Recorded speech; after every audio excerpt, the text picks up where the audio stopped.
What if I told you Jesus came to abolish religion? What if I told you voting Republican really wasn't his mission? What if I told you Republican doesn't automatically mean Christian, and just because you call some people blind doesn't automatically give you vision? I mean, if religion is so great, why has it started so many wars? Why does it build huge churches but fails to feed the poor? Tell single moms God doesn't love them if they've ever had a divorce, but in the Old Testament, God actually calls religious people whores.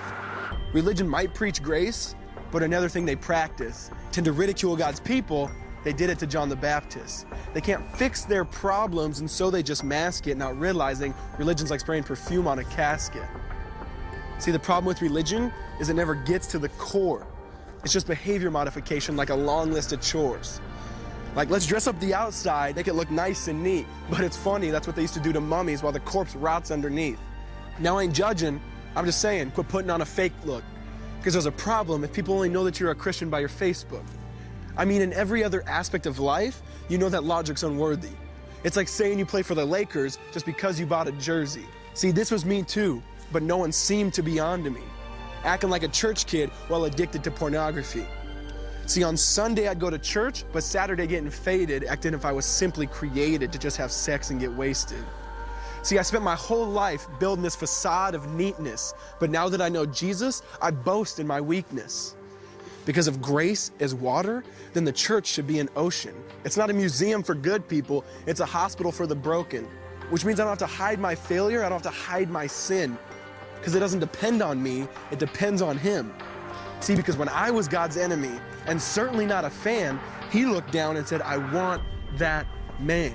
Which is why Jesus hated religion, and for it He called them fools. Don't you see so much better than just following some rules? Now let me clarify. I love the church, I love the Bible, and yes, I believe in sin. But if Jesus came to your church, would they actually let Him in? See, remember He was called a glutton and a drunkard by religious men.